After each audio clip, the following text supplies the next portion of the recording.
Hello, everybody, and welcome to another episode of I Hate Your Taste in Movies. This is a movie podcast where we force our friends to watch our favorite movies and see if our friendships will survive the test. You can follow us on Twitter at I Hate Your Taste and on Instagram at Hate Your Taste Pod. I'm one of your hosts, Jackie. I'm Jen. I'm Austin. And today we suffer. Today it's a Jen pick. Yay! This is my excited voice. So Jen, why don't you tell us what we watched? Yeah, so this week we watched one that I'm sure I knew was going to be rough for both of you, but it is genuinely one of my all-time favorite movies, and it is John Carpenter's The Thing. I love this movie. I don't know how to explain to you guys that I love this movie. I just, because I'm 100% sure you both hated it. There's no doubt in my mind. Correct. But to me, there's nothing wrong with this movie. I can't wrap my head around not liking it. It's everything that I love. It's got, the tension, it's got the atmosphere, it's got amazing practical effects and creature design, it's creative, it's a blast. I have a fun time watching it. I love it. I think I probably saw it for the first time when I was in high school. That's kind of when I was starting to, seek out movies more and more. And obviously John Carpenter had directed Halloween, and so I knew him from that. So I was watching a lot of his other films, some of which may pop up later in the podcast.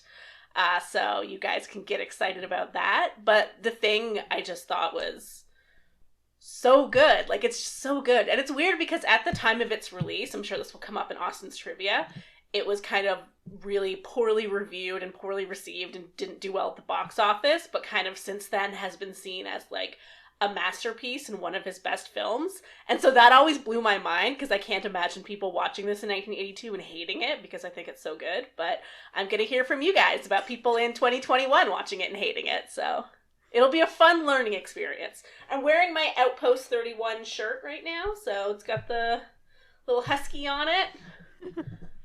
Dark humor. So, good times. What did you guys know about the movie? Had you been aware of it prior to me dropping it on your lap? I want to hear what Jackie knew about this movie. Well, I'll tell our listening audience because I mentioned it to Jen and Austin, but for my entire life, I've confused The Thing with The Blob. So I thought we were watching The Blob. I'm like, when does The Blob come on? Where did this blob aspect of the movie happen? It doesn't. Guess what? 2 different movies. So I knew nothing about this at all. Now, in the week or so before watching and recording and all these, you pick up pieces when you click on the movie description to start the movie. So I will say I knew that it was a remote Arctic or Antarctic science station, and there was an alien of some kind. Maybe a blob. Maybe not a blob. And I knew... It's kind of blob-esque at times. Could be a blob. At times, yeah. And I knew that there's a lot of dog-on-dog and alien-on-dog violence. So I knew that because Jen and Austin thankfully gave me fair warning. But it made me super reluctant to watch this. I put this off so much.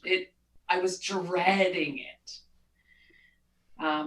That's my exact summary. A dog dies, dreading this, hating this, avoiding this. And then I wrote remote Arctic station versus aliens, maybe not a blob, Kurt Russell is hot. Yes. That's exactly what I knew. Nothing. That's pretty dead on, minus the blob.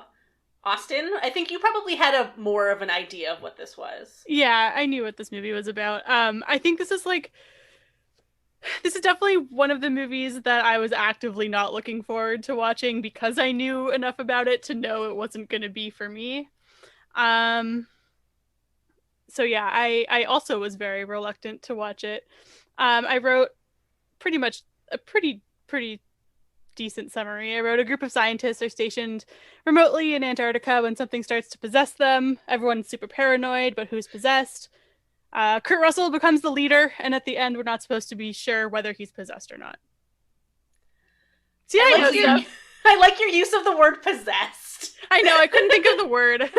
Well, I mean, I love that you knew the ending. Yeah. Well, it's a pretty standard cliffhanger. I wasn't expecting it. I'm I sure found the ending was maybe the best part of the whole movie for me because it was very unexpected. I was like, which you would not think, right? Me, who wants everything tied up in a bow, I was like, oh, Yeah. cliffhanger, intriguing. That's interesting. Because I was thinking about talking about the ending. I'll probably we'll have to talk about the ending. But, like, I love it so much, but I figured Jackie, who likes things wrapped up with a bow, was gonna hate it. Where I was like, I love the, like, ambiguous, dark ending where it's like, they're all gonna die, probably. Well, I guess I should qualify that because I hate it. I do not like the ending because I want an answer, but because this movie was very unusual and it didn't go anywhere that I was expecting, I accept the ending more. I was like, yeah, this shit show, why not have such a crazy weird ending? But I would rather know, and I don't like that it's so ambiguous, and I'm sure people have probably been debating the ending for however long this movie's been around. And I did read one place when I did brief research that I think as John Carpenter said, he knows who or what happens after the ending, but he won't tell anyone. Well, I have a bone to pick with John Carpenter because it kind of sounds like are we diving into the ending? Yeah, let's just start with the ending since we're already talking about it. Okay. All right. Do you want to tell us the ending? Or a summary of the movie? Austin's summary was pretty accurate, minus the possession, although I do love the imagery of it being like a demon or something possessing them. But basically, it's the Antarctic Research Station.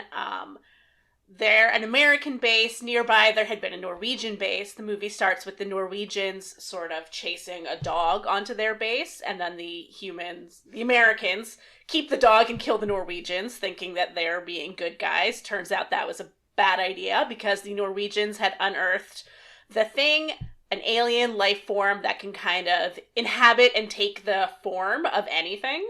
And it had taken the form of the dog. It is now in the American station, and it starts slowly making its way through the American crew members, who then start turning on each other because they don't know who is really them and who is the thing. And then the ending, they've basically blown up the station. Everyone's dead except for Kurt Russell, McCready, our main character, and Childs, who is sort of the person he'd been butting heads with throughout the film. And it kind of just ends with the two of them burning wreckage around them, waiting to die, not knowing if the other is the thing. Yeah, and then it has the added horrible point where that the thing wants to freeze because it can just freeze and reanimate later. Yes, so like it had done initially, yeah.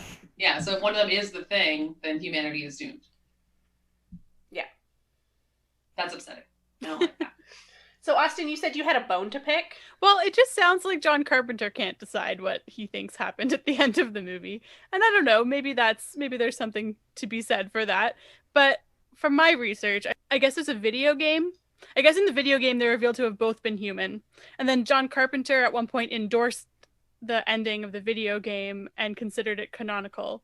But then in 2012, he was like, yeah, one of them was the thing. So no one knows. And then this is a quote from John Carpenter, where he said, Kurt Russell and Keith David staring each other down, harshly backlit. It's completely glaringly obvious that Kurt Russell is breathing and Keith David is not. I don't know. So, two things from my research. First is they had actually filmed an original ending, or either filmed or written, where Kurt Russell gets rescued and is proven to not be the thing.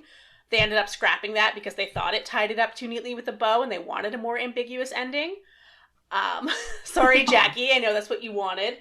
And then I think hold on, let me find the name of it. On the DVD, there was a documentary called Terror Takes Shape.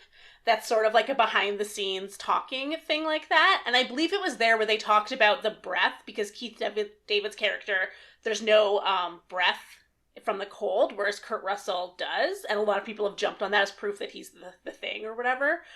But they said in that's just the way the shot was framed. That wasn't an intentional decision to prove that one is or isn't the thing. It was just the lighting in that scene. So I don't know if that is like a clue. I think that's more just like something people use as a clue. I don't think that is necessarily saying like, yes, Childs was the thing. I also saw something, maybe it's more of a fan theory about the alcohol that Childs is drinking, that it might not actually be alcohol, it's probably gasoline or something, and that the thing would drink it and not react because you don't know what alcohol tastes like, and like we don't see Kurt Russell drink it or something. But like that's a fan theory that goes around. Yeah. I'm sure there's a lot of fan theories, so I'm actually curious, what is your guys' personal take? Like, what do you think one of them is the thing? Do you think neither of them are the thing? Like, what did you get away from that? Well, I also wanted to just quickly say wasn't there something else about they were saying that some of them were filmed with their eyes gleaming? Yeah. Does that mean they were the thing or not the thing? It's if you had light reflecting in your eyes, you were not the thing or something. Okay.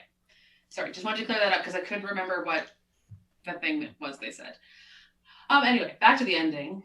I guess I just have the same generic real thing. I think Childs is the thing because he disappeared for so long and he was so alone for so long. And this thing is so insidious and so sneaky. I don't understand how Childs could have just been alone hanging out, in the cold, just waiting for, it seems clear to me that he had opportunity, he was taken. And I don't think there's any way McCready could be the thing because he killed the thing. He fought the thing, and that's just not what another thing would do. Yeah, I kind of agree. I suspect McCready was human. And I'm assuming Childs was the thing. I don't know if we're going on the assumption that one of them is the thing. Well, no. I mean, they could both be human, but I don't understand how Childs was just missing from action for so long. Yeah, I get that point. I think logically that's the answer that makes the most sense. Personally, I like the idea that neither of them are the thing and they both just die and it's a really nihilistic ending. That's what I like. But I prefer that ending because that means humanity survives. I was going to say, that's not really a nihilistic ending. That's kind of the happy ending. I guess, yeah. I don't know. I just think the part where they're sitting there in the cold, slowly waiting to die, still not trusting each other, I think that's where I get the nihilism from.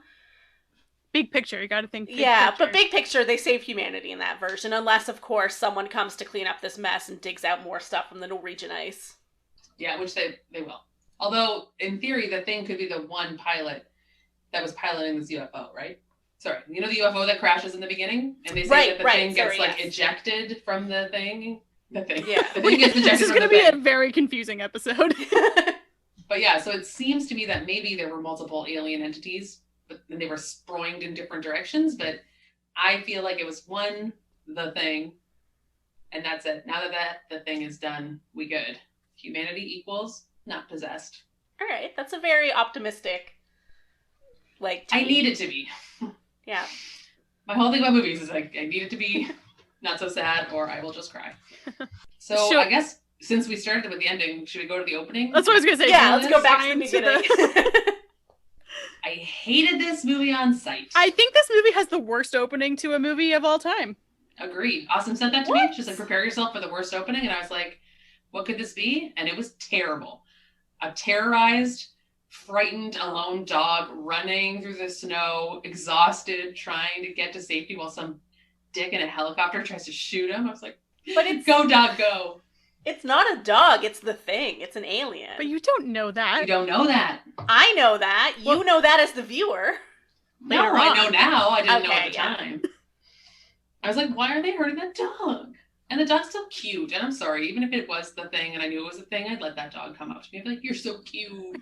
I did wonder if you guys would give the movie a slight pass in the sense that them liking dogs was kind of their downfall. The fact that the humans were we have to save the dog. Why is that jerk off trying to shoot a dog? And then they all die because of it, you know?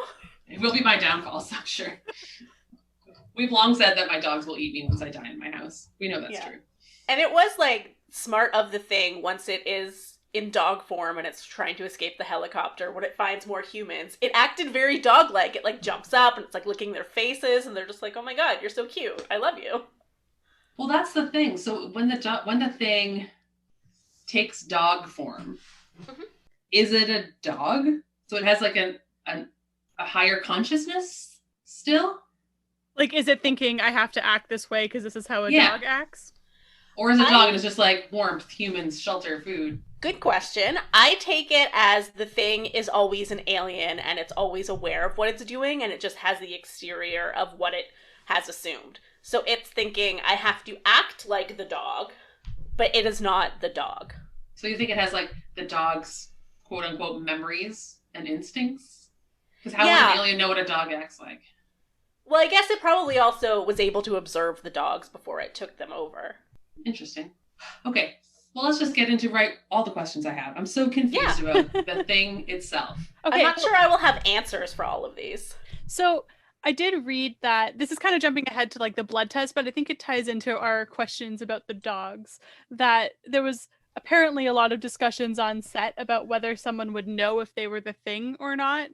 Because obviously they're all saying it's not me, I'm not the thing, whatever. And apparently an agreement was made that if the thing is a perfect imitation, which it's supposed to be, right? If it has enough time to fully assimilate, it's supposed to be a perfect imitation. Whoever was taken over would still believe they were human. So we could, if they're not dead, I suppose that's the other alternative, is like, are they even still alive once they've been assimilated by the thing? I don't know. I guess that doesn't answer the question, but if that's what they made the agreement of on set, then I guess it would stand to show that the dog would think it was still a dog. I do have questions about that, though, because, like, so say you're the thing, but you assume you're not the thing. But there are times where, you know, whoever was the thing was sabotaging things around the camp. Yeah. Why would you be doing that if you didn't know you were the thing? Like, is that it taking over part of your brain and you're acting on autopilot, or... This is my question about the thing. What? Right? I'm like, when it assimilates the cell, I'm like, what does assimilating mean? Is it imitating? Is it replacing? Is it the shell? And also, I didn't really even understand when it's assimilating dogs. So when it was in the kennel, to be fair, I covered my eyes for most of that scene. That's so better than really I did. know. I just skipped ahead. Full disclosure. I muted it. Tired. And I would have just tell you guys, I would have like my book in front and I would like peer at the top, like 1/3 of the screen. I'm like, oh no, we're still in the kennel. And I would cover it up again. I did see enough to see dogs terrorized, and it was awful. I did not like it. Yeah, but like when it assimilates all these dogs, then it's just one giant thing, right? Mm-hmm. So it like pulls all the dogs into itself. I thought it would take over each individual dog. I think was it going to be one mega dog? What was it aiming for? Sorry. What are the thing's motivations? Thank you. Yeah, I don't think it's... Hold on, let me try to figure out how I interpret this. Take a moment. Because I do think a lot of it is kind of open to interpretation. I know this is based on like either a short story or a novel, so there might be different answers in the source material that there wasn't in this film, but I'm just taking it as solely how I view this. I was under the impression that the thing sort of like absorbed multiple creatures and then could kind of choose which one to present as. Okay.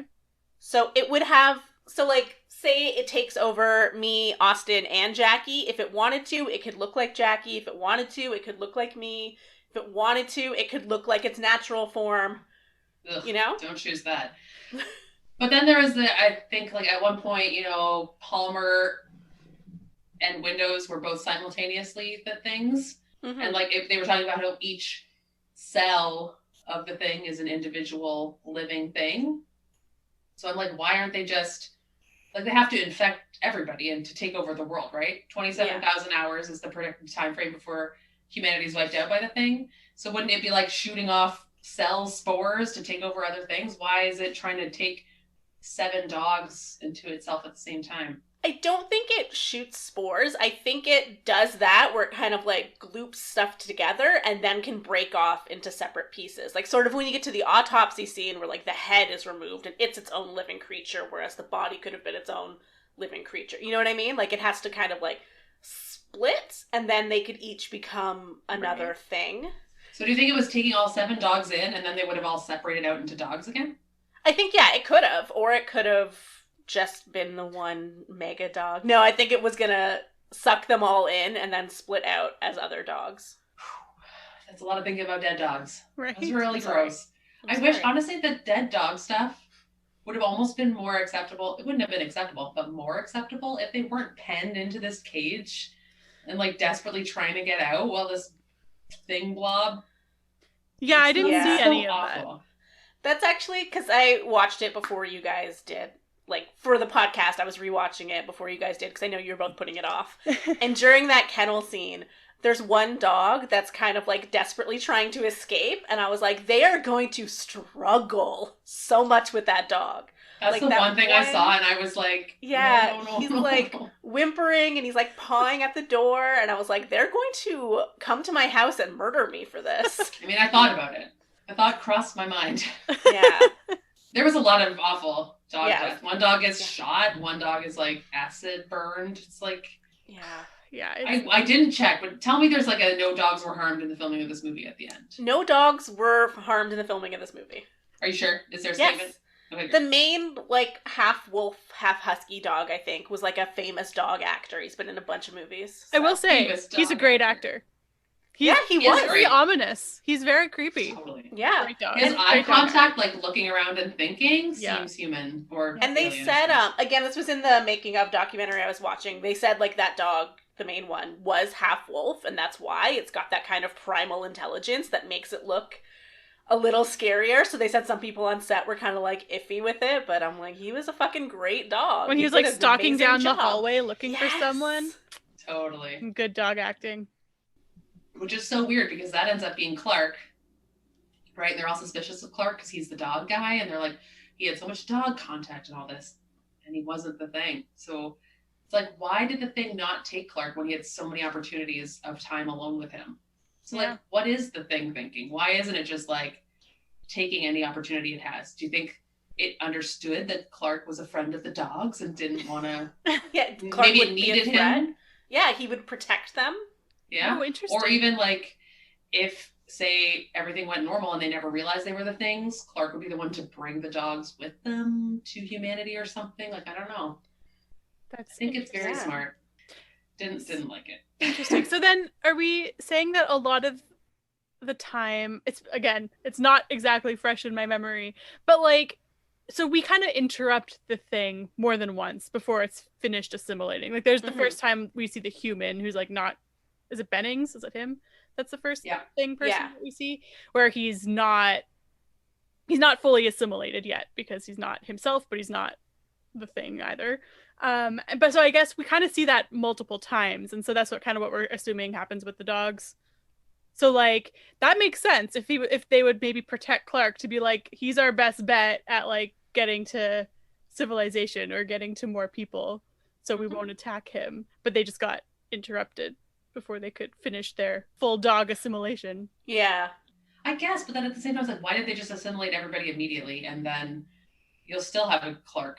Yeah, I always thought the alien was strategic of like who it was taking over and when, because even when we go to the Norwegian camp, which I think is a great scene, by the way, and they're kind of walking through all of the death and destruction that's happened there, you can see that the thing didn't necessarily take everyone, because there is someone there who had committed suicide.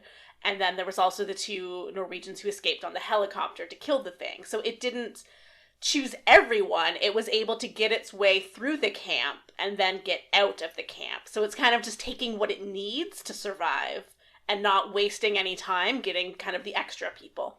Interesting. I don't know. The mechanics to me are a little bit annoying because I want to understand how it works and the exact threat it presents and why, because I want to prepare myself for when it comes after me. Did that computer generated explanation not help you? That was the worst. I was so angry at this. I'm like, a computer from 1982 can't do a probability scan. Like, it doesn't have the computing power to run 75% will take over world. I'm like, what? What are you talking about? I love that he took the time to like program the computer and like make this presentation. Well, I was trying to tell myself, I'm like, is this the computer generating data, or is he just typing this out? I think this is, again, I don't know for sure. I think he was sort of using the computer to figure some stuff out, but then the computer is just telling him back like what his findings were. Like, I don't think he just like went to the computer and typed in like alien, what do? And it replied with like 75% of humanity will be destroyed. Like, I think that was his calculations being read back to him. I guess, but it doesn't even make sense how he reached these conclusions. That's what I'm saying. The 75% chance that someone was infected? Why? Based on what? Based on what information? Yeah. Based on like flipping 4 quarters? And then 27,000 hours? It's like, what are you talking about? None of this makes any sense. And like, But yeah, I loved it. I agree. Like, I don't think that's necessarily 100% true. I think that was what he had theorized based on what he had seen, and that's what the information he was operating off of, which led to him going crazy, destroying all of their equipment to leave, getting locked up, and then shit getting further real. Okay, so now we have to talk about Blair. Okay. Sorry, Austin, what were you going to say? Yeah, go, Austin. I think it was just John Carpenter being like, shit, I guess we got to explain some things. Here we go. Yeah. Blair, okay, so you got to explain to me Blair.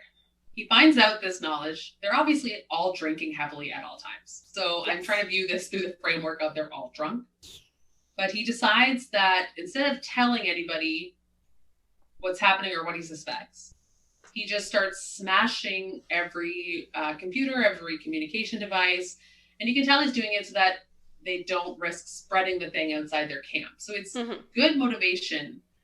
But the whole time he's yelling like, they don't understand. They're not listening to me. This is for our own good and all this. And I'm like, you didn't try and talk to anybody about this. You didn't try and explain first. You just went straight up cuckoo banana pants and started smashing everything and screaming and shooting at them. And are we saying that at that point Blair is infected or no? I don't think he's infected yet at that point. I think he isn't telling people because he doesn't know who is infected and doesn't know who to trust. So he thinks he needs to do this for the greater good. But does he think that he's the only one not infected? Because this movie pisses me off in the way that they know it needs to, for some reason, be alone and have time to assimilate, right? So why aren't they always in a big group together doing everything? True. It's a very good point. It's just so stupid. It's the first thing they should have done is all hung out together and boom, problem solved. That's a very good point. Yeah. Anyway, so I don't understand the whole thing when Blair's freaking out. I'm like, you're such an idiot. Unless he is convinced that every single person is an alien, he should have had them all come together and been like, listen, this is what I found. The alien could be here. It's one of us. Maybe we should isolate ourselves. We should make a plan. We should develop a test. Like, it didn't have to be insano, lock me in a tool shed behavior right off the bat. Yeah, I think like twofold. One, he's assuming like a worst case scenario, and he also doesn't really know how the thing operates yet. So he's kind of going with, well, I don't know what's going to happen. Like, if I confront them, is the thing going to attack me? Would I be like sabotaging our only chance to protect humanity? So that's why he's kind of thinking like, first things first, I need to destroy any means of escape. And then also, yeah, I do think it kind of broke his brain a little bit that he was just like, there's a fucking alien that is a shapeshifter that is taking over my like fellow scientists. Like, how does one handle this? Maybe one has a breakdown and then gets locked in a shed with a noose. Like, honestly, I'm kind of okay with his reaction, because one thing that bothered me throughout the movie was just how accepting of everything everyone seemed to be. Like, there didn't seem to be any real panic or questioning of things. It was just kind of like, all right, this is happening. And so that bothered me. And then, like, another thing that we'll talk about, I'm sure, is like, I just felt like a lot of time was wasted at just like reaction shots, but nothing was actually happening. So it just bothered me. I was like, let's get a little bit of like momentum going. The flip side of that, though, is that I also don't like it whenever someone's just like panicking the whole time. And like, that's not a fun movie to watch either. So I feel like we needed a little bit of middle ground for that. But I just felt like, okay, why are they so accepting of everything? And they're taking a lot on faith that like what they're assuming is true, like the blood test stuff. Yeah. Well, I mean, I think once they saw the dog creature thing, there was kind of no more room for like freaking out. Like, now at that point, you're just like, well, this is what we're dealing with. They shut down all like higher level. Yeah, like, this is what we're dealing with. I have to deal with this. There's no time for like panicking or freaking out or what is going on. It's just, I have to accept that the craziest possible scenario is now happening, and how do I deal with that? But yeah, you're right. Like, stuff like the blood test, they're kind of assuming it works. They don't necessarily know until it does. Yeah. Yeah, and they are like, okay, definitively untie that guy before there's a positive reaction. They're just like, you're good. And I'm like, that's you true. really are assuming a lot here. Also, I will agree with Austin about the way the movie has a lot of kind of dead pauses and stuff. because it happens in places where I'm like, this is when you should be reacting fast. Like, Yeah. at one point, McCready sees Blair running away from the helicopter with an axe, and Blair doesn't answer to McCready yelling at him, and then he just stares, and then he like slowly walks to the helicopter. I'm like, you should be running. That guy had an axe. Like, he's crazy pants. But so it was weird. People didn't react the way I expected them to, or I think they naturally would have. Like, Yeah. they would have been adrenalized the entire time, right? Like, they should have been. Even when they were at the A Norwegian lot more camp, creepy. I felt like there was no, they were just like, huh. Yeah, I have a question about that Norwegian camp. Yeah. So you're saying the guy who with the slit wrist and the slit throat killed himself? Yes. Because I did not get that. Because it is like impossible to do that. You don't have enough blood in you to like cut all these major vessels. And also like you can't go through your neck to the extent he did. Like, it's like how you can't really like stab yourself in the hand. Like, your body will not let you go that deep into your own throat. So I thought he was murdered. And so That's then possible I kind of, too. Yeah. okay, so it's unclear. Yeah. Because I'm very interested in the Norwegian camp. I wish the movie started there and we saw 2 space or stations get decimated. So, fun fact, I watched for the first time ever the 2011 prequel to The Thing, which takes place at the Norwegian camp. It's awful. Do not recommend. I do agree. I think there could have been an interesting story there. I mean, I prefer this movie in the sense that, like, they kind of look at the camp and they don't know what happened, but they know it was fucking horrible. Then the same thing plays out at their camp. Like, I like that kind of structure. But I do think the idea of being like, now let's do it set at the Norwegian camp, that could have been really interesting. I didn't think it was. Yeah. It's a shame. So in the Norwegian camp, do we find out that guy killed himself or was he murdered? Do you know? No. The people who are the main characters in the prequel are a bunch of Americans working at the Norwegian camp somehow, of course. And then the actual Norwegian characters, like the guys in the helicopter at the beginning and the person at the base who is dead with the blood frozen, they don't matter. Oh, it's kind of just at the very end you see all that stuff, and then that's how, like, I'm like, okay, is that not what's interesting? No, let's have the American heroine running through the spaceship for 20 minutes. Like, that's what I want to see. Man. That's awful. I really was interested in Norwegian camp. It might be because, but there's a Star Trek The Next Generation episode where they find a spaceship floating and like half of the people are just frozen and they couldn't figure out why. And it turns out there's like some brain alien parasite that makes you lose all impulse control or something. And people are just like, they have no idea what they're doing. And some guy blew up the environmental controls. Anyway, so they come in and there's like all these frozen bodies. And I've always been not drawn to that, but I'm like, that's hella interesting. I love a part of a movie where they come into a situation and some crazy shit has happened, but you don't know what it is. But I like that when you find out what that crazy shit was. Like, I like people uncovering the reason for what this unbelievably awful tableau is. So I was really hoping we'd learn more about the Norwegians. And also, why was there icicles everywhere? Was everything wet? What happened in this space station? It makes no sense.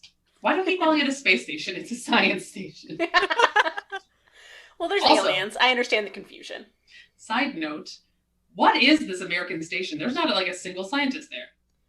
They are a science research station, but I'm not actually sure what they're supposed to be researching. I don't think they know. None of them. They're all support staff. Are the scientists coming later? Maybe the scientists have left. Also, is McCready a helicopter pilot? Was he a soldier? Yeah, it's apparently they had done like more backstory on McCready that got cut from the movie, but that was part of it, was that he was like a Vietnam vet. Would this be a good time to talk about Kurt Russell then?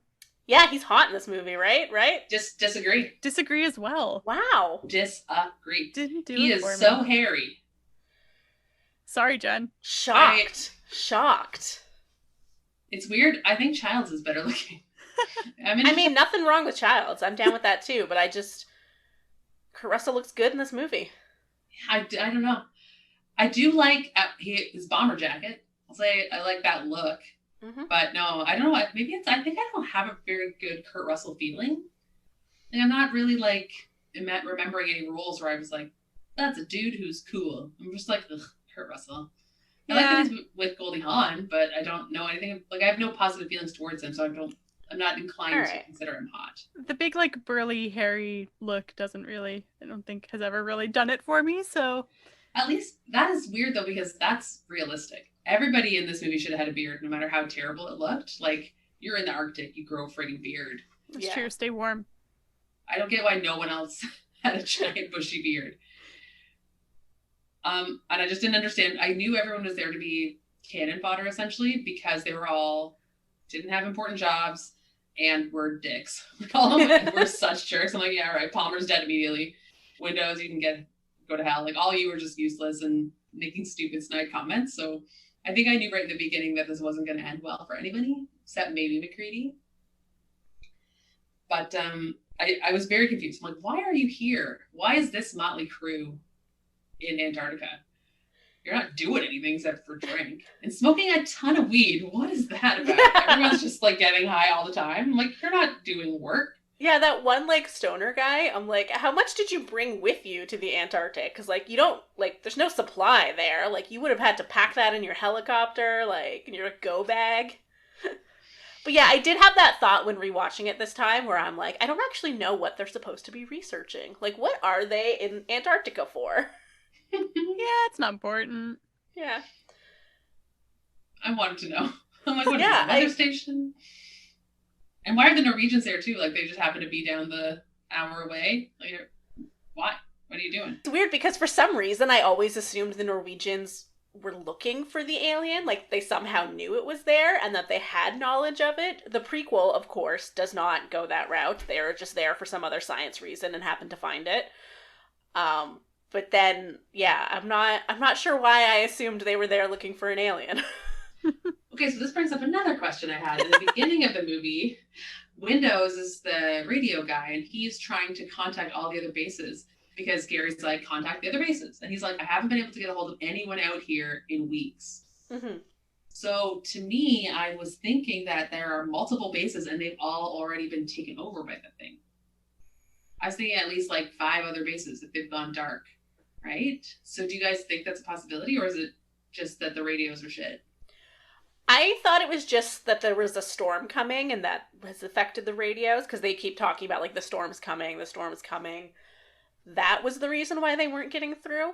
I like the idea of the thing having gone to the other bases. I'm just not sure how like that would have worked. Like would one of them split off from the Norwegian camp and gone to another base already and then the dog brings it to this base? You know what I mean? Like, I'm not sure the time frame of how that would work, but I love the idea of it. I love the idea that they're calling for help, not realizing that all the other bases have been taken over. Right? It's kind of cool. I like it too. But I also think, I want to understand the thing better. But I'm like, does the thing, once it's taken over a human or a dog, does it still have the same requirements in terms of food, shelter, oxygen? Because say it took over all the sled dogs and they just like spread out in different directions, would they necessarily die? Would they be able to travel like 2,000 miles to the next base? I think they would still die in the sense because they said, the thing wants to be frozen again because it could survive while being frozen, but it wouldn't necessarily be able to, I guess, just walk to mainland without dying. Like it would still freeze in the ice. Okay. So Antarctica probably wasn't the best place for them to crash land. No. Best place for us, I guess. Yeah, it worked out for humanity. Okay. Because I was thinking for some reason, I don't really know why, but I was like, once a dog has been thingified, then it like can't be stopped. It could just run and run and run. Because if it made the run from the Norway base to the American base, which takes an hour by helicopter, that's like days, right? I'm like, if that dog could survive that, then maybe they have an enhanced ability and could have gone to these other bases. Yeah, it's possible. Ugh, I just have all these questions. So I guess if the opportunity arose, none of us would go live in Antarctica. Nah. Yeah, that's the lesson, the take home, I think, is like maybe not. Yeah. We can always go to Northern Canada. It's pretty much the same. Yeah, that's true. We got plenty of ice. One thing I did like about this movie, and it's tricky because I feel like I appreciate the movie and I can see why it's a classic and I can see why people like it. And so I did appreciate the aspect of like the paranoia and kind of the cabin fever aspect of it. of like you don't know who to trust and what's, it's an enclosed space, so you don't have really anywhere to hide. I totally agree. And here's a hot take. I'm sure Jen wasn't expecting this. I actually like this movie. Huh. Yeah, I did not hate this movie. I'm so happy. I don't think Jackie's ever liked anything I've given her. I know, and I didn't think I would like it. But it comes down to, if you take out all the dog stuff and you take out the overtly super gross thing moments, the rest of the movie's like perfect. I love paranoia, closed door, cabin fever, groups trying to understand, and like, how would you react? How would you evaluate things and make decisions when you have no frame of reference? I loved the autopsy scenes are super cool. I really love in movies, and I didn't really think about it until this viewing, but I love the autopsy on the suspicious, potentially dangerous thing. It's so scary and so cool, where it's like, what am I gonna find? And they did some real cool, like, actual shots of the autopsy. It's like pulling out organs and stuff. That part I thought was cool. I was into it. So overall, if you took out the grossness of the shapes of the thing. I'm not taking out the grossness. I need the grossness to live. I know. And the dogs, if this movie was like half of itself and it was just the like confusion, creeping dread, I would have loved this movie. As it is, I just thought it was okay. But I didn't hate it as much as I think you thought I would. Yeah, that's good to know. It's so funny because I kept thinking of you, Jackie, when I was watching it, because I think this is as close as I've gotten to feeling the way you felt about like Beetlejuice and just like everything, or Gremlins too, where it's like everything's just slimy and gross and like I'm physically uncomfortable and I don't want to look at it and I don't like it. I'm that way too. Like that was, I was cool when they were doing an autopsy. When it was dead, or they thought it was dead and they were dissecting it, then I wasn't grossed out. But when it was moving and wriggling and gross and like lots of faces and mouths coming out and moving around, hated it. Disgusting. But I still was less grossed out by it than like Beetlejuice. I think because it was rarer, there were less instances of disgustingness. It was just like lots of disgustingness in your face in one moment. I was actually pleasantly surprised because I was going into this hating it.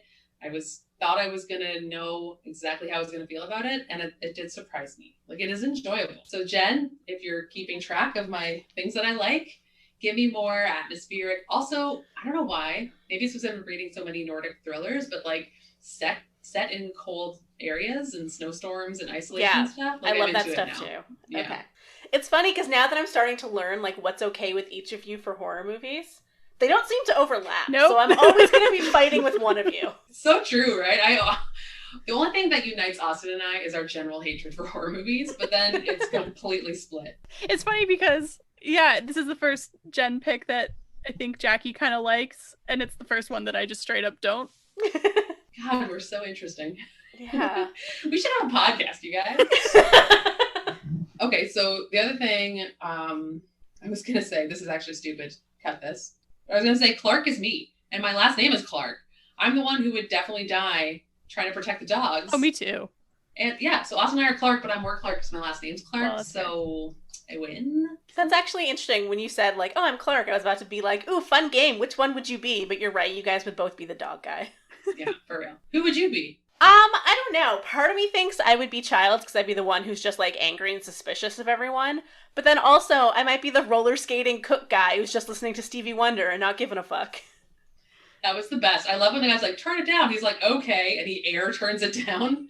And he doesn't actually twist the knob. He's just like, whoop. Tried to, didn't work. Is the cook the guy who goes out with McCready to check his shack and like cuts his rope loose and leaves him to die in the Yeah, because he thinks McCready is the thing. Cold-blooded.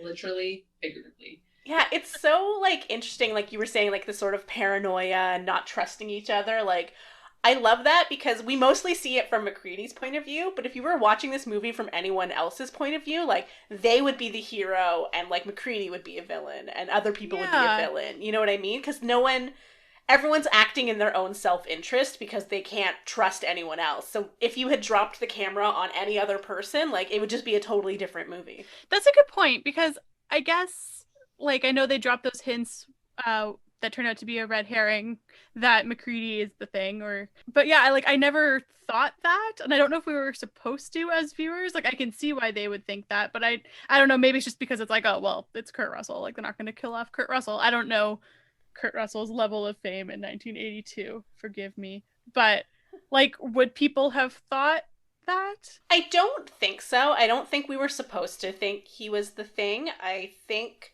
originally, apparently, it was going to be more of an ensemble film, and then Kurt Russell would kind of emerge as the hero, but you wouldn't necessarily know who was going to be the hero all along. And they ended up making it more from his point of view. They said it was because it was, like, hard to tell characters apart because they were all just wearing parkas all the time, so it was hard to really be like, this is this person and this is that. So that's kind of why it became more of a Kurt Russell movie. Fair. At first, when I saw, there's like the scene where they're all outside and they're all standing around, and I was like, holy shit, there's so many men. I was like, I don't know who any of these people are. Yeah. It didn't end up being too bad, but I thought the whole time that if you were the thing, your personality was gone. It was subsumed and you were just the alien. So the idea now that you could be the alien without knowing you're the alien kind of makes the whole movie better. Because I'm always thinking, I'm like, the guy who's quiet is the one who's the alien, because he's not going to be like too vocal. He's going to try and blend in the background, and he doesn't know necessarily the history, so he's just going to be like, hey guys, I'm going to go over here later. He doesn't want to get involved because he doesn't know the personality of the host. He was like, I just thought it was an alien in a human body. So I thought that there was always somebody trying to trick them. But the idea that you are the alien, but you don't know you're the alien, is a total mindfuck. Because then, if you're still you, does it matter that you're the alien?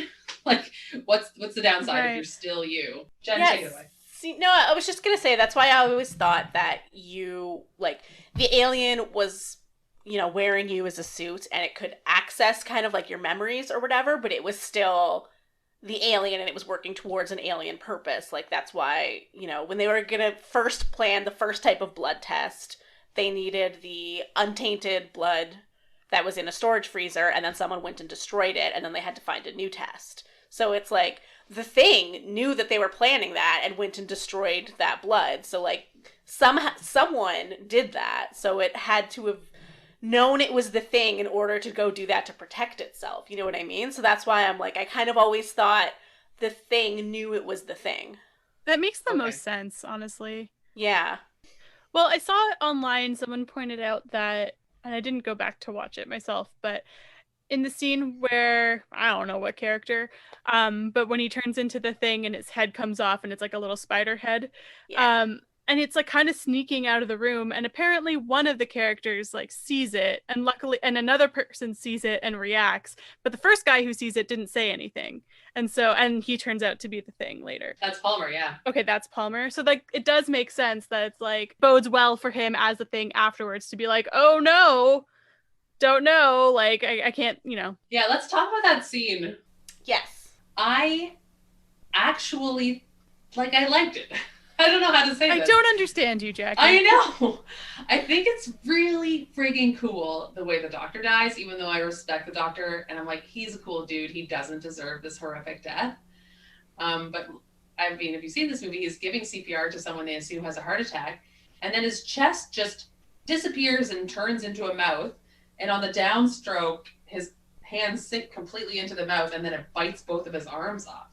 It was crazy. So mind-blowing. I was never expect something like that to happen.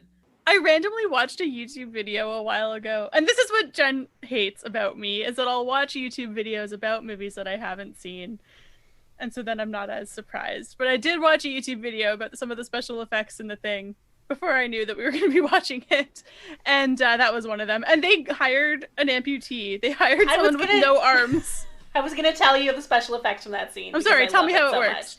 I'm sorry. But, like, I love the special effects in this movie. It's so good. The guy who did all of them was named Rob Bottin. He was 22 years old and in charge of all the practical effects in this movie. Wasn't even his first movie. He's just a fucking amazing genius, and I am obsessed. But for this scene, it was so cool. Like, the actor who's had the heart attack is basically rigged up in a contraption where his head, neck, and arms are above a table, and his body is, like, locked in below the table. So he's in this weird, uncomfortable position all day. And then on the table, they have an exact cast of his body, of like his chest and torso and everything. And that's obviously rigged to kind of like open and cave in, like Jackie said, and then come down and like snap on the arms of the guy who's playing the doctor. Except obviously for this scene, they used a stand-in, like Austin was saying, where they found an amputee and they put a cast of the actor's face on. So he's wearing like a mask of the actor, and then a cast of the arms, but they were filled with jello. So it like snapped on the jello, and then he pulls back, and like it's so like it's just inventive, like all the different steps they went through to make this pulled off. And I love this scene. I fully expected both of you were going to be looking away because it was gross. So I'm glad to hear that you both saw it. We watched it. It surprised me. I didn't even know it was coming. I'm like, oh no, that poor unhealthy Norris guy's having a heart attack. That's really sad that he's going to die for no reason. And oh wait, oh no, and then the whole like screaming about part, nasty but cool. Like I never thought I might be worried about giving someone CPR, but now I think I'm going to be thinking about that if I ever have to give someone CPR. I'm like, oh no, don't push too hard because then your hands will go into his chest and you'll die. But they did the doctor dirty. The doctor deserved better. I liked him. Like I thought he was a good character. He seemed level-headed, and yeah. He's the one who's like, no, we got to go to the Norwegian base and check on them. And, you know, it sucked. I didn't like, and also they didn't really show him die. I was like, he can survive this. Get a tourniquet on his arms really quick. Nah. But I guess, like you said too, like he was the doctor. The other people alive at that point, there's like a pilot, like a cook, like what are they maybe don't know how to help him, and he's not able to tell them what to do because he's in shock because his arms got yanked off. And honestly, if he had survived, he wouldn't have made it until the rescue team came. Yeah, well, exactly. And again, smart of the Thing to kill the doctor because he's probably the most dangerous one to the Thing's survival. Because it like lured him. Yeah. It faked the heart attack to get this. So it understood CPR. Man, this thing is too smart. I don't like it. And then I do like where, like, you know, he kind of, his head leans back and the skin, like, stretches off, and then his head becomes kind of like a human head with, like, crab legs, and it, like, scuttles off. I wish we could know what the Thing was going to do when it, like, scuttled off like that. Like, you know, was it going to transform into something else? Was it going to, like, turn back into another person? Was it going to try to, like, merge with another Thing person that was still existing at that point? Like, I want to know. Like, it had survival instincts. Like, it had a plan. I just wanted to know what it was. I think it could regrow a new Norris. Oh, that'd be so cool. And then they'd be like, wait a minute. Didn't we kill you? I actually, when it was scuttling out of the room, I was like, okay, cool. I am into the idea of this thing lurking in the station. And then the idea of someone walking down a hall and it's, like, scuttling across the ceiling behind them. Like, I was into that. I'm like, this could get really cool. But then they just flambéed him. But it's interesting because you said that Palmer saw the head and didn't react. And I didn't notice that. At least I didn't attribute that to the fact that Palmer was infected, because Palmer staring at the head is what makes everybody else look that direction. Yeah, so, I think it was more just like a subtle, like, he didn't really direct anyone. Like, he didn't scream. He didn't, like... I wonder if it was him just being like, okay, I won't say anything. Because then... so we could play it either way. Yeah. Yeah, maybe the Thing was just trying to analyze what to do. You know, it hadn't figured out yet. Yeah, like, what's the game plan here? Yeah. It's like, buddy, where are you going? What are you... Do you want me to do something? Am I still hiding? We didn't talk about this in our huddle. Yeah. Honestly, the special effects in this, I can't say they're good. Amazing. They're so horrible. Good. They're all... disgusting. So creative. It's all practical effects. You know I love that shit. It's all so, like, interesting. I love the way, like... when it's kind of like Thing-ish and it's not fully in any form yet, there's still like pieces of other creatures, and I think that's so cool. Like in the, you know, kennel scene at one point, I don't know if you guys ever saw this, but the creature kind of has like a flower head type thing coming out, and the head itself, I'm so sorry, it's made to replicate like dog tongues and teeth, so it's like pieces of the dog that it's absorbing. It's so fucking cool and creepy. I love this movie, you guys. I love how cool it is. I can totally appreciate that the special effects are great, and like practical effects are always better. They always look better. 9 times out of 10 they look better, but like that doesn't mean I like them. I don't want to watch them. I don't know if I can say that they're great because, Well, they're very well done, I guess. well, I can't, I don't even know if I can say that because it just looks like a big mess of goo and like tentacles. It's not trying to look like anything recognizable, so anything they created could have looked like the alien subsuming other parts. So I guess I would appreciate more if it really looked like something I recognized or I understood how difficult it was to achieve that look. Whereas this is just like, let's cram a tentacle here, we'll stick a flower there, dog snout there, cover it in jello, boom, practical effect. See, I get what you're saying, but I also think, like, if you did look closely, and I'm not saying that you didn't or that you have to. I didn't. But I'm saying, like, if you did look closely, I think you would see that there was a lot more thought put into all of it, and that's kind of what I appreciate, too. Like, sometimes it looks like it's bringing in pieces of, like, creatures it might have assimilated, like, in the past. So it's, like, there's a part where it's got, like, a weird, looks like crab legs coming out, and it's like, well, where did that come from? Is that the creature's natural form, or is that a creature it picked up in any of its travels in space? Like, what is its natural form? Do we ever see it? And, like, I love even just, like, in the Norwegian camp, there's, like, the bodies where it's, like, the two faces half fused together, like, stuff like that. I think it's so cool, because it's, like, what was happening at that point? How was it like that? Like, what was it doing? Like, it's so open-ended, because we don't know how the thing actually operates necessarily, that it's kind of the world was their oyster in terms of look, and I love what they came up with. I understand that you maybe don't agree, that's totally fair, that you would have liked it to have a more established look as the thing versus as people, but I love that it's like an ever-changing, ever-shifting mess of goo. It's a blob. It is the blob. It is kind of a blob. I will say it's creative. And the one thing that creeped me out the most probably was Bennings. You know, he's the first guy, and you see him all nude and like wrapped up in tentacles, and that's creepy in itself. But then when he runs and he falls in the snow, and then he like looks up and you realize he has like malformed giant tentacly hands, like somehow hands are the last thing to get made. And then he makes this weird like scream. So I guess the vocal cords weren't done or something. I don't know. But that was so creepy, and I didn't expect it either. So I will give them points for creativity in a horrible, disgusting way. I mean, even just in the transformations and stuff, I think that's more what I'm referring to when I say they're really well done. Like the idea of having someone that doesn't have arms be a stand-in and like, let's make cats and put them in a mask. Like that's what I mean when I say they're well done practical effects. Like the design of some things, maybe not, but just like achieving those actual looks, or the transformation of, I'm sorry that I don't know anyone's names, but during the blood test, where although I realize that they don't have the they didn't have the technology to really film the transitions of his transformation, so every time the camera comes back to him, he's in a different state of transition because couldn't bridge that seamlessly. But like just like that stuff, it's not stuff I like to look at, but I can appreciate. Man, can you imagine being Gary? He's tied to the couch beside Palmer as his head is like turning into a giant mouth. They really didn't think that through. I'm like, yeah, you should have tied them all up separately. What did you expect to happen? Gary's so lucky that he didn't just go chomp and chomp. But then also McCready's so lucky because the thing just absorbed the two of them, and now there's extra things, and you're just standing there like, well, fuck. Oh my god, Windows sucks so bad. He deserved to die. He froze when Palmer is revealed to be the thing, and Windows is the only other person with a flamethrower, and then he just stares at him.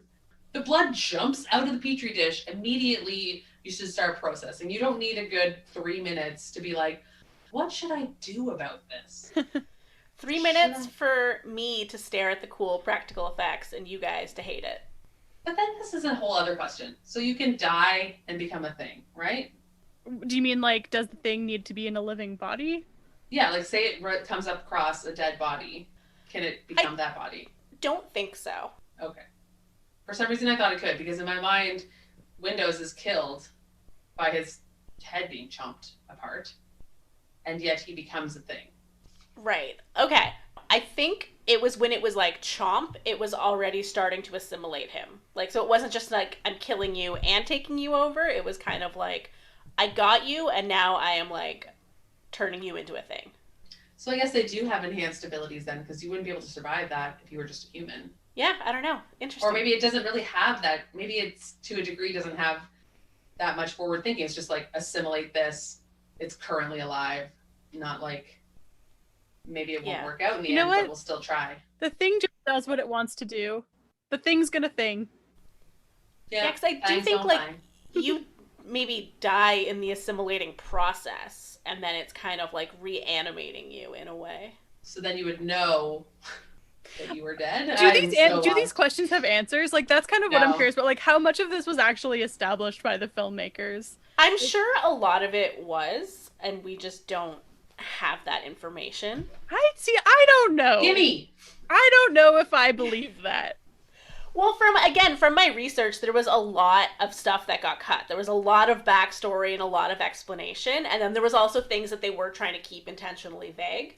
So I think they did sort of establish rules, and just we don't have that as the audience because we don't need that, because it's scarier if you don't fucking know what the alien is up to. Well, see, that's interesting because I know a lot of horror movies do have the thing where it's like you go to the wise elder or like the one person who happens to know everything about what's going on, and like that doesn't work in this movie because they're so remote. So it is, I guess it's just like a different perspective that we don't see as often, I guess. Like I feel like a lot of horror movies, and I mean, I know that my repertoire of horror movies is a lot smaller than Jen's, but like it seems like there's usually an explanation of some sort, and we don't really get it. We like get bits and pieces.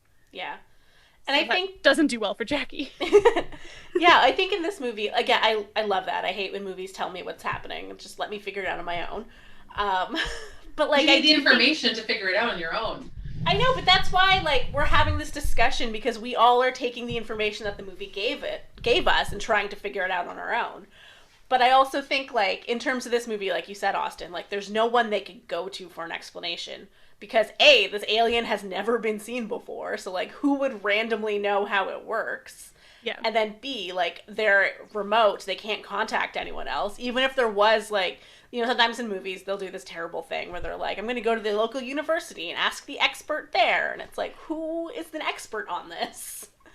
So then it's like, they couldn't, even if they wanted to, call up their local university alien expert who could just randomly explain exactly what's happening. There is none.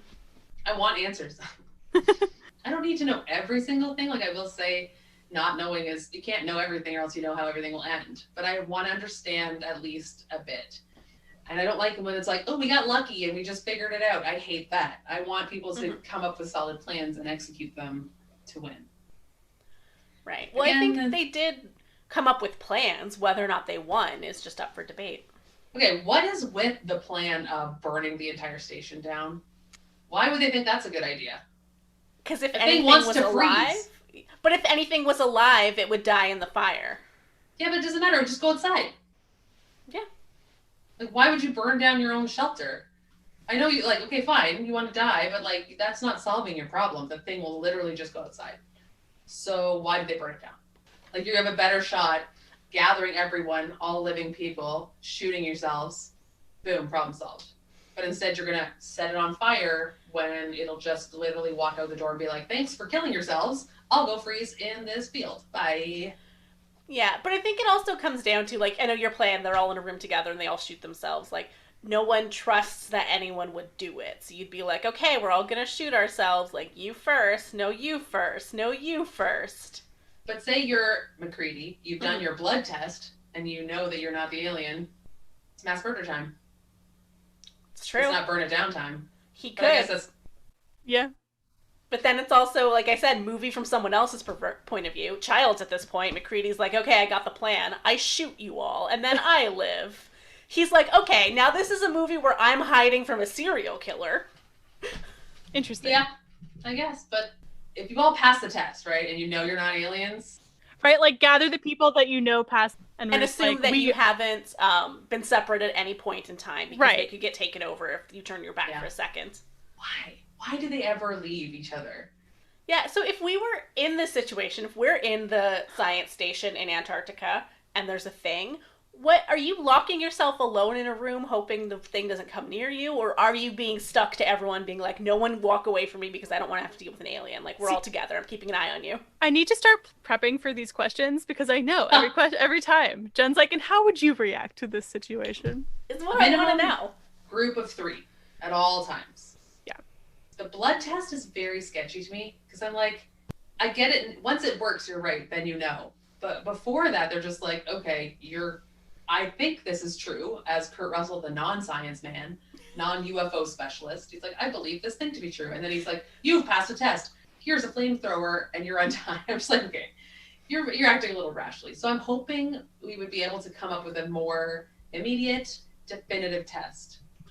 I don't know what it would be. I don't know, cutting fingers off. Fire? At this point, it's like, yeah. Because that's how they establish later that McCready's not the thing because he's holding the flames, right? Sorry? He's holding... Isn't there one point where he's like holding something to prove to them, or he's holding the dynamite? I guess he's threatening them, but something is on fire in his hand. So theoretically, wouldn't that also show that he's not the thing because he's holding fire?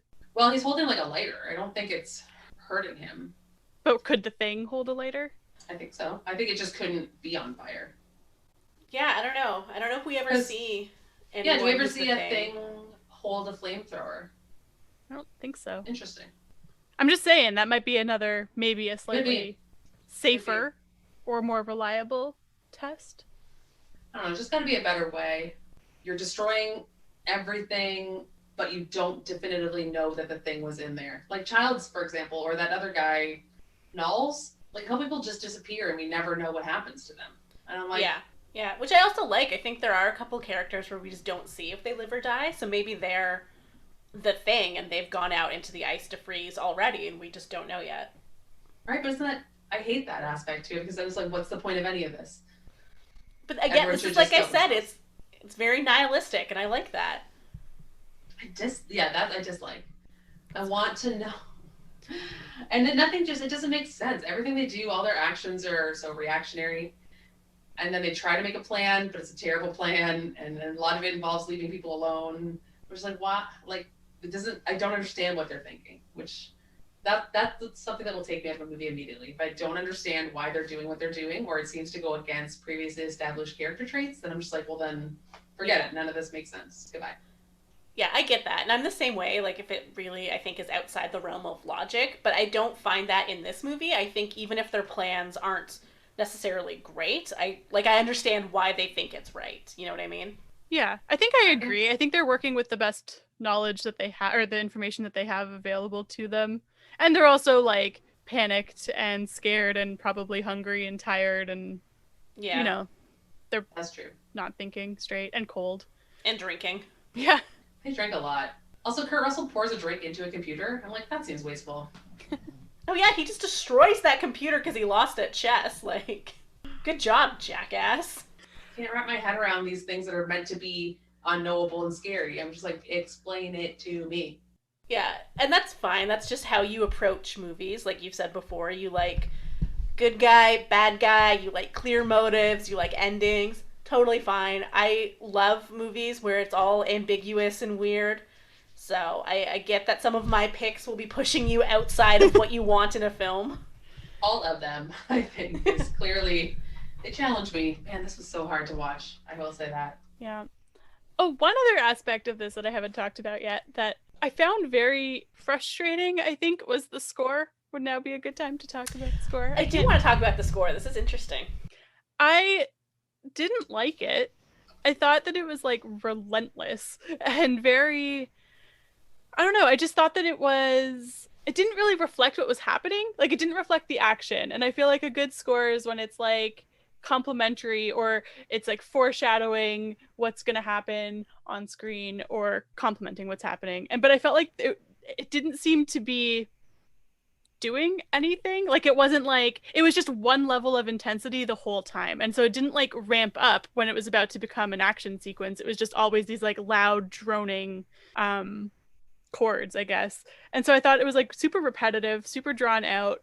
And then at first I wondered if, because I know Carpenter has done a lot of his own scores, and I know like he did the Halloween score, which this is actually quite reminiscent of. So I was like, oh, this is probably Carpenter doing his own score again. But it's like, a bad version of it, but it's not. And the score was actually nominated for a Razzie. So I was like, okay, I'm not crazy for thinking something was off about this score. I just found it relentless. It's funny, I also looked into this, but for opposite reasons, because I really enjoy the score. I think it's really like ominous and kind of threatening throughout the movie. And same, I thought Carpenter must have done it himself because he composes a lot of his own music. But it was Morricone, who's like a really famous composer. He does a lot of like spaghetti westerns and stuff like that. But he was kind of trying to imitate Carpenter's really like synth heavy sound, which is why it sounds like a Carpenter thing. But I also like did not know initially, but I knew while reading this because Morricone recently did the score for The Hateful Eight with Quentin Tarantino's film, which also stars Kurt Russell. And part of the score in that movie uses stuff that he had initially made for The Thing. So it uses some of the original music for The Thing in The Hateful Eight, and then The Hateful Eight won an Oscar for Best Score. So it's kind of funny how it's like he made the same music, and one was like, this is the worst, and one was like, this is the best. And he's just like, what the fuck? I just thought that it was very repetitive. And so it's not that it was like bad. Like, it's not like it was bad music. It was just, it was too much of the same thing for like the entire length of the movie, and it didn't really let up. And it's like, this isn't building tension for me because it's like staying at the same level the whole time, whether or not there's an action sequence or whether or not there's something scary happening. I don't know. It's weird that you guys are such polar ends of liking and hating the score, because I was completely neutral. I didn't even notice there was music. Like, in most movies now that we started talking about them, I think, what's Austin going to say about the score? But this time was there music? I can't remember a single instance of sound. It was just like, the whole time. You know, because Austin's saying like, oh, it's so repetitive throughout the whole movie. I only even remember a couple scenes where I really noticed it and was like, oh, cool, I like the score. And then it doesn't even affect in the rest. Like, I remember it from the beginning when it's kind of like, a lot of the scenes are quiet and then there's like the ominous music and stuff. But then after that, I'm like, there is no score anymore. But Austin clearly was like, no, I am fixated on it. All I hear is the score. It was distracting to me. High points, low points. Yeah, let's get to it. All right. Who's up first? I can go. Okay. Okay, so my high point is a stupid thing. But basically when Blair's going crazy and he's smashing all the radios and stuff, he's shooting at everybody. And he shoots until he runs out of bullets, and then he throws the gun. And that's classic, hilarious movie thing that every time it happens, it always makes me laugh. It's the best way to end. If you run out of bullets, you should throw your gun. If you like just drop it, then who are you? Get out of this movie. So I really enjoyed that, which I wrote down specifically. And then, I mean, in a more general sense, I liked this. I really, really like the idea of autopsying a dangerous thing, like the beads of sweat on the doctor's forehead, how scary that is. It's such a tense, cool thing. I didn't really realize I loved it so much, but I dig it. I love that in any movie. So that's going to be my high point. And the low point, we don't really need to go very far for this. Austin, you feel me? It's the dog violence. I hate it. I hate it. I hate it. Unnecessary, didn't need to happen. I would have been fine if the alien was the dog, if that was it. Mm-hmm. There's no reason for the kennel to be infected and all that to happen. To me, it's cheap. It's disgusting. It's trying to make you feel things in the most stupid way. It's like, oh, I'm just going to kill a bunch of babies or a bunch of dogs. Like, it's cheap. You're not trying very hard. You know what's going to pull heartstrings, and it doesn't involve any thought. So I don't appreciate that, and I don't think it's smart, and I don't think it's worthwhile. So the kennel dog part's terrible. The initial dog, if that was the alien, fine. I'm cool with it. That's a great vector. Otherwise, hate it. Hate it with every fiber of my being. That's that. Yeah. Is it bad to say that I think my high point was that it's under 2 hours? So that was good. No, I mean, I like the concept of it. That's pretty much it. Like, I don't have a specific high point. I'm sorry. I don't. It was fine. Like, yeah. And then my low point. It's not. I don't know. I feel bad not giving an actual high point. I do like the concept of it, and I can appreciate a lot about it. It just wasn't for me. And then, yeah, my low point obviously is the dog deaths. That's just like a straight onto the no-go list for me. Like, I've actively avoided watching movies because I know there's dog deaths. This was on that list before. I'm sorry in advance for all the future dog death movies I'll make you guys watch. I can think of Take this to heart. I can think of one movie that I still liked, even though a dog died, and that was The Babadook. So, Oh yeah. But Well, like, this isn't even the first dog death movie I gave you guys. I know. Please don't. I'm sorry. Please stop. There's a few. So it's just like Jackie said, it's just an easy way to piss people off or to make people upset. It was gratuitous. Don't like it. Don't need it. Not a fan. All right. My high point is every moment on screen. No, I think my high point is genuinely just the effects. So some of the stuff you guys don't like, I just think it looks so cool. Like, I love all the scenes with the transformation and the monster, and I don't know, I really like that stuff. It makes me happy. So that is my high point. Even the kennel scene, I'm sorry, it looks cool. As horrible as it is that fictional dogs die, real dogs were not harmed in the making of this film. You know, I think it looks creepy and cool, and I love that kind of stuff. I love good creature design. And then my low point is, I think maybe, like I said before, that they had intended for it to be an ensemble and kind of changed while filming. I think because of that, some of the other characters that aren't Kurt Russell are kind of underdeveloped, and I would have maybe liked to have seen a bit more and kind of understood more their hierarchy, their relationships with one another, and how that plays into all their paranoia. I think it could have done with a little more character work. So that will be, I guess, my low point, but that is me struggling to come up with something because this movie is perfect. I really liked what you were saying earlier about, like, we just happen to be following Kurt Russell, but if we, like, plop the camera down in front of any of the other characters, it's a completely different movie. That's pretty cool. And I just like what you just said. I think that would be great. If this movie had more character development and no alien, I would be so much happier with it. Yes, because Straight the up, concept of like, the paranoia, not knowing who to trust, I'm for that. If it was a threat. No alien. No, if there was an alien threat, but you never really saw it, or it was never exposed. Quotes? Didn't really write anything down. Again, horror movies, not usually a ton of dialogue. What I did think was really funny was when the Norwegians arrive, and they're like, what the hell is this guy doing flying around shooting? And one of the guys is like, maybe we're at war with Norway. I was like, all right, fair. And then I said, there's one thing that I think it's Clark says. He goes, I don't know what the hell's in there, but it's weird and pissed off, whatever it is. I was like, oof, that's a creepy way of saying it, but true. I don't know what it is, but it's pissed at us. I would say there's this thing where McCready is recording a tape to leave behind in case no one survives. There's a whole monologue that I won't repeat, but he's like, they could be anybody. Nobody trusts anybody now, and we're all very tired. There's nothing more I can do. Just wait. Ugh. Creepy as hell. Oh yeah. Classic line when he finally throws the dynamite at the ultimate thing, and he's just like, yeah, fuck you too. And he whips dynamite at it, and I was like, okay. It's a pretty good way to do it. And you know what? That's it. Oh, one other creepy moment. I don't know what the exact quote of it is, but I was like, oh, that's cool. As when McCready's like, you're coming with me and we're going to the shack. And they're like, why? And he's like, because I turned the light off before I left. And then you look at the shack and there's one light glowing. And I was like, oh, frig. So I enjoyed that too. So those are your quotes. Very good. Nice. I also wrote just the translation of what the Norwegian guy says at the beginning of the movie. Because I did catch him say something like that sounded like thing. But the translation was, get the hell out of there. That's not a dog. It's some sort of thing. It's imitating a dog. It isn't real. That is so Only they spoke Norwegian. Yep. Right?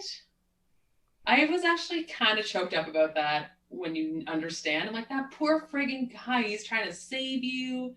I mean, it's his own fault for shooting one of the guys in the leg. Like, how are they going to respond to that? Yeah. Yeah. But my God, like, he's trying to save humanity. He's trying to, like, I guess we know that everyone at the base is dead except for, like, him and the pilot. Like, this is a last-ditch, desperate effort to save the world. And he gets shot in the eye by frigging Gary. Come on, Gary. That hurts. Yeah. That hurts. For trivia, well, the budget of this movie was $15 million, and then worldwide gross was 19 million. Sorry, I said that weird because I didn't realize how much of a commercial flop it was, even though that is part of my trivia. I guess I just separated that from my mind. The movie has kind of become part of the culture in Antarctica. It's a long-standing tradition of all British Antarctic research stations to watch The Thing as part of their midwinter feast and celebration, which is held every June 21st. So yeah, in response to the commercial bombing of the movie, the studio canceled the multi-picture deal that they had signed with Carpenter after he agreed to do The Thing. Carpenter once said that he lost a lot of jobs because of The Thing. He said his career would have been different had it been financially successful. But obviously, he's pretty relieved that the films enjoyed a rich cult success following home video release and television broadcasts. So when the dog is wandering down the hallway, being a real good actor, doing his doggy actor thing, he pauses outside the door. We see the shadow of one of the men that like turns. So John Carpenter wanted it to be mysterious as to which character was involved, so he didn't use any of his actors to cast the shadow. So then my question with that is why? Because that doesn't make sense. Like, it was one of them. But it's so that you don't know which one. Right. I don't know. I don't like it. I don't like mystery. But it's not a mystery. It's like fake information. Oh, the Norwegian dog in the film was named Jed. Like you said, Jenn, he was half wolf, half Malamute. He was an excellent animal actor. He never looked at the camera or the dolly or the crew members. However, Jed is not the dog that's seen in the beginning chase scene. That was another dog that was painted to look like Jed. That's so cute. Painted dog. I love it. So they're like, Jed's too valuable for this running through the snow business. Yeah. He was a diva. He's in his trailer that day being like, I will not. Yeah, Jed's like, I do not run. It is not in my contracts. This was in the IMDb trivia, but I did want to point out that it occurred to me halfway through the movie that one character's nickname is Mac and another character's nickname is Windows. Oh, This obviously predated that rivalry.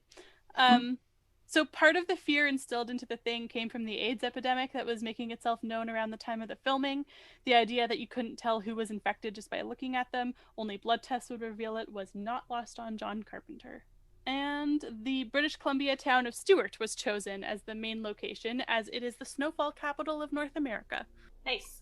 I did see, like I mentioned, I watched that making of documentary called Terror Takes Shape. Sorry, I'm just double checking it in case anyone wants to find it. It's probably on YouTube.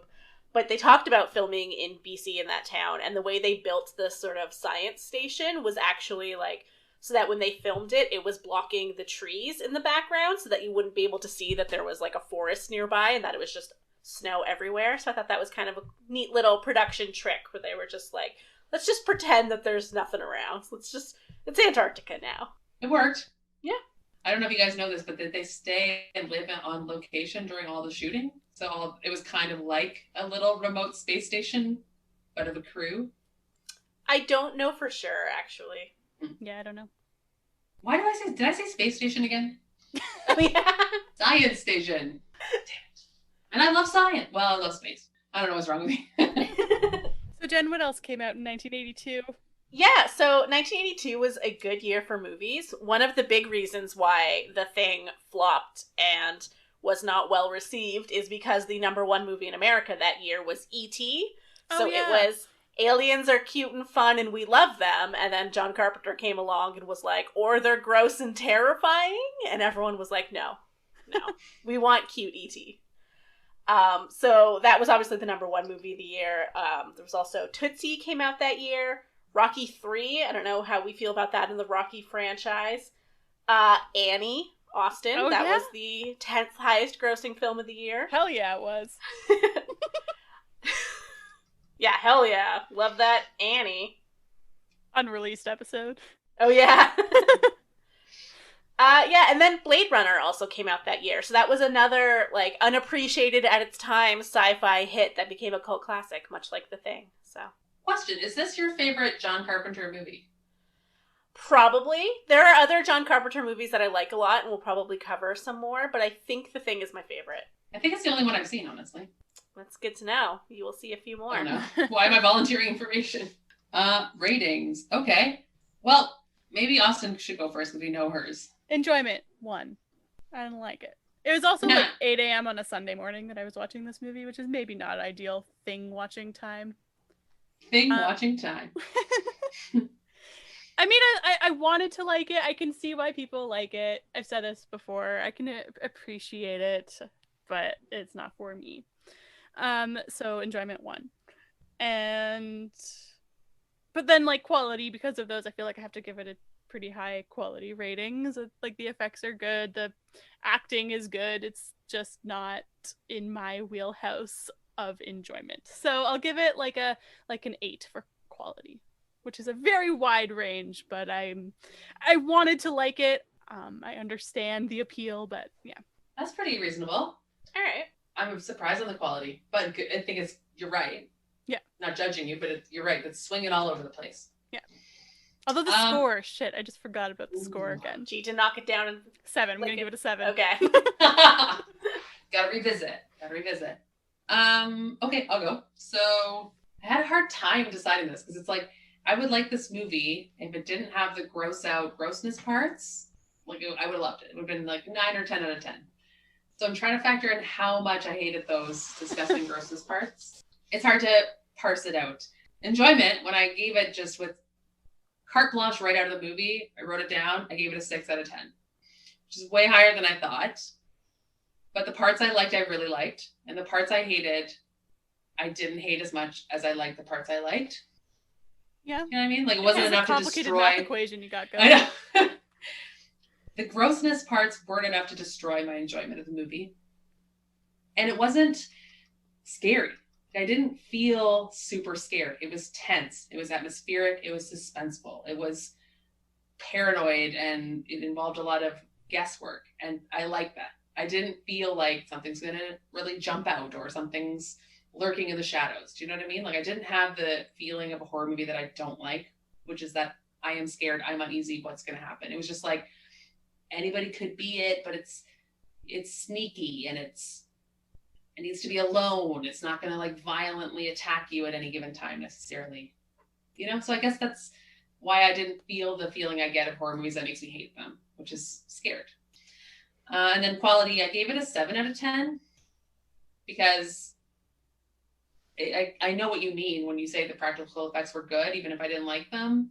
And even if I didn't think, oh, that looks great, that's such a good practical effect. I was like, ew, that's disgusting. It's a pile of goo. But I could see what you mean about creativity and groundbreaking and things like that. So I gave it a 7 out of 10 because I thought that where it could have improved was even building the tension more. Like you said, you expressed it so well, but you said that there was more character development. If it focused more on each individual person trying to work out what to do in an unwinnable situation, like I would have been interested in that kind of quality being improved. But yeah, so that's what I got. 6 out of 10 enjoyment, 7 out of 10 quality. Highest I've ever given a horror movie. Highest I've ever given a Jenn movie of any kind. Even when you tell me to watch them before the podcast, I was like, I hate this. So it's a whole new world. Yeah, I mean, this was a surprising twist. I feel partially attacked, partially happy. Like, weird. I think my rating will be a surprise to nobody. 10 out of 10, 10 out of 10. I love this movie. It's perfect. There's nothing wrong with it. That is astounding to me. I don't know. Like I said, I assumed you guys were both going to hate it, but like when I was reading about it and reading all the terrible reviews it got upon release, I was kind of just like, I can't imagine watching this and not liking anything. Like, even if it's not, for you kind of deal, like, it's just so good. Like, how do you think this is bad? I can't wrap my head around it. I'm sorry. But that's the trick between the like enjoyment and quality. Like I can appreciate that it's a good movie, it's a well-made movie, but I don't ever want to watch it again. And that's the difference between you, whereas I'm just like super gut reaction. I'm like, I don't like this. I don't want to watch it. I don't care how like good it is in terms of quality. I still hate it with every fiber of my being. Do we need to address the friendometer? Yeah, how's the friendometer doing? I did make you guys both watch a movie where dogs died. So yeah, how am I ranking? Yeah. I gotta say, when I was watching the opening and the candle scene, I was like, fuck Jenn. Yeah. I was like, why would she choose this? Why would she subject us to this? Like, I was actually kind of like borderline angry. I'm like, I already hate this. This can't recover. Like, why am I being forced to watch dogs die? But, we're meant to grow and change as people. And by the end of the movie, I was like, all right. I held off on this pick for a while because of the dog thing. I was like, we've done this for quite a few weeks now where I could have been giving you the thing, but I was like, I gotta ease them into some stuff. That was a smart move. Yeah, you got ample warning. Yeah, if this has been the first episode, you guys would have been like, guess who's off the podcast? Jen. I think the friendometer, green. I think it's green. But how do you feel, Jen? We did just kind of... It's green. This honestly wasn't as bad as I expected. Sorry, can't speak. This was not as bad as I expected. I thought you guys were going to be a lot more hateful of this movie. I think it was good.